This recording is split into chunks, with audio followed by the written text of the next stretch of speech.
ओम शांति।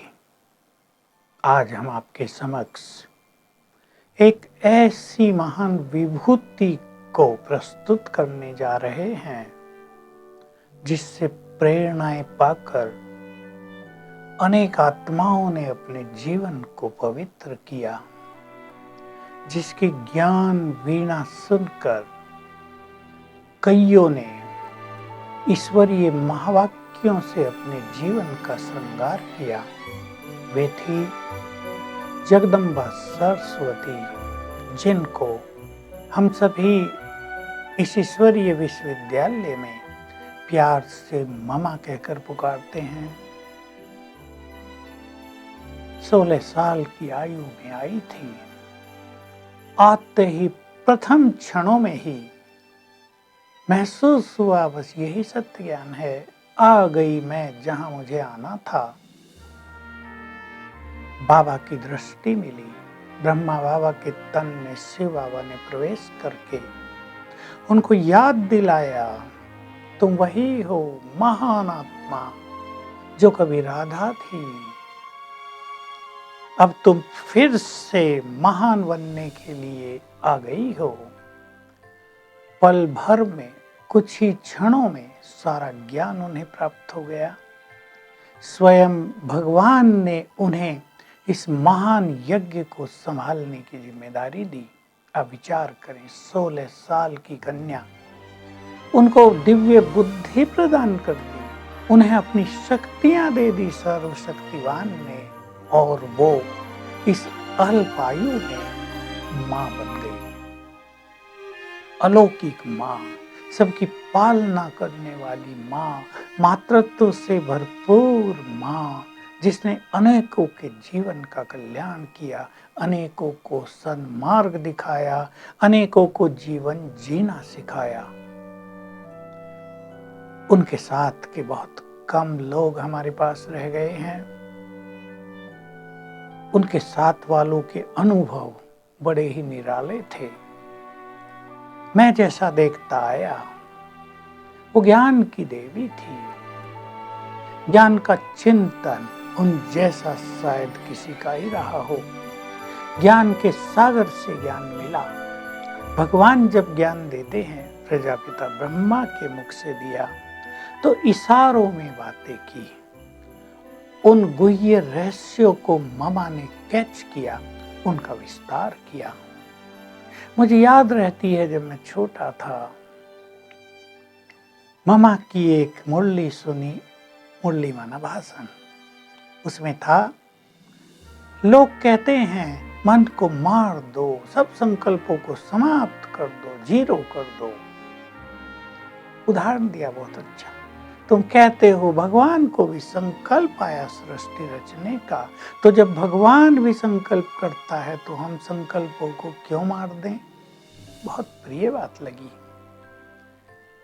किसी भी विषय पर धारा प्रवाह बोल सकती थी मामा। उनकी वाणी में बहुत ज्यादा प्रभाव था, प्रवाह था। प्रभाव, आत्मिक दृष्टि से बात करती थी। ये सब आत्माएं हैं। मैं इस सृष्टि की महान आत्मा हूं, इस स्वमान में रहकर बात करती थी, तो हर बात तीर की तरह करती थी। कितने कन्याएं उनके जीवन को देखकर इस यज्ञ में समर्पित हो गई। ये बात उस समय हजारों कन्याओं की है। बस उनको देखा, उनसे मातृत्व प्राप्त हुआ, उनकी प्यार की पालना मिली, सुंदर शिक्षाएं मिली, और विचार दृढ़ हो गया। अब हम पवित्र बनकर भगवान के कार्य को संपन्न करेंगी।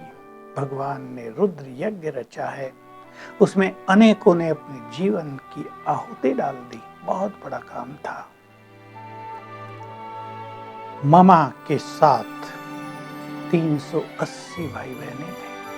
सभी उनको ममा कहते थे। बड़े भी थे आयु में, छोटे बच्चे बहुत थे, 250 होंगे। उन सब की पालना करना, उनको संभालना, उनको प्यार देना, उनको सुलाना, उनको जगाना, उनके खान पान की देख रेख करना, उनके स्वास्थ्य की देख रेख करना, ये कोई छोटा काम नहीं था। किसी माँ के घर में 4-5 बच्चे हो, इरिटेट रहती है, परेशान हो जाती है उनको पालते पालते, कोई कुछ मांगेगा, कोई कुछ मांगेगा।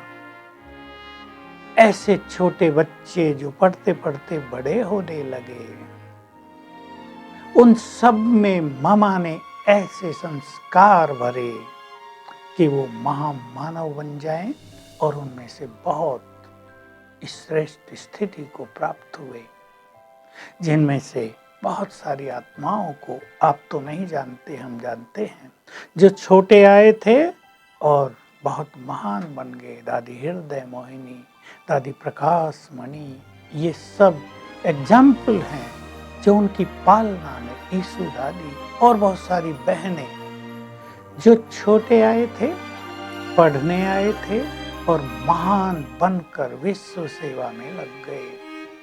पवित्रता की तो वो देवी थी। देखिए उनके पास ये दोनों शक्तियां बहुत जबरदस्त रूप में विद्यमान थी, power of purity and power of Rajyoga, योग बल। मामा के बारे में सभी सुनाते हैं कि वो सवेरे 2 बजे उठकर छत पर पहुंच जाती थी।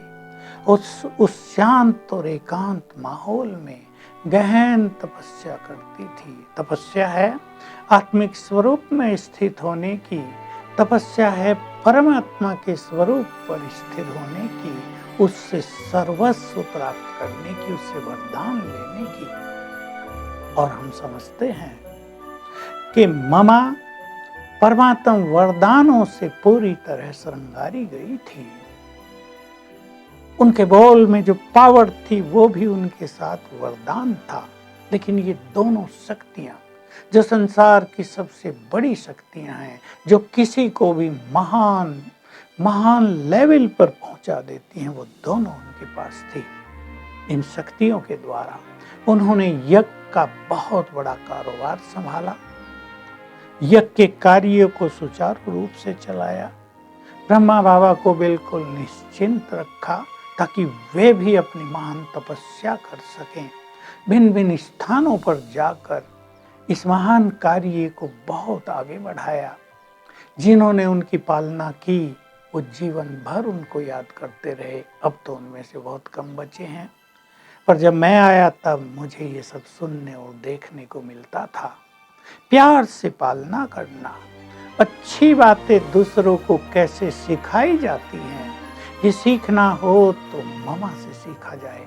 नहीं तो लोग अच्छी बातें भी बुरे ढंग से पेश कर देते हैं, अच्छी बातें भी अपनी अच्छाइयां खो देती हैं।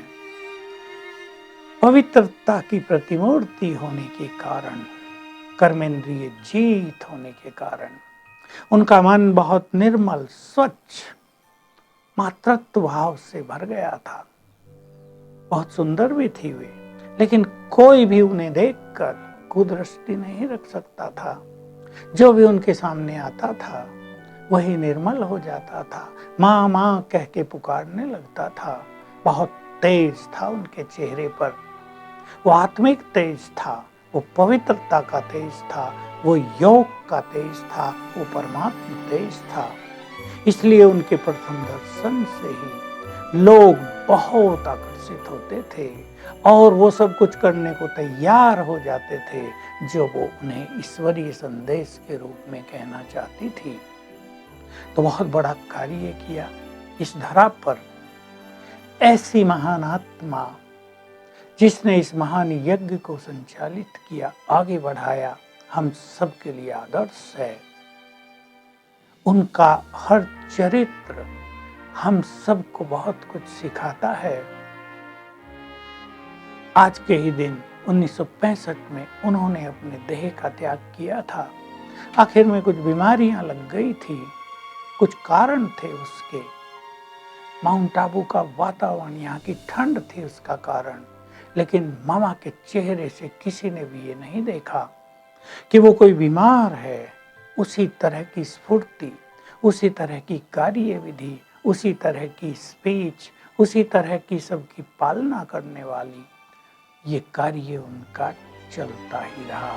तो आज के दिन हम उनको सत सत नमन करते हैं, अपने श्रद्धा सुमन अर्पित करते हैं और संकल्प करते हैं कि उन जैसा जीवन हम अपना बनाकर उनका नाम रोशन करेंगे।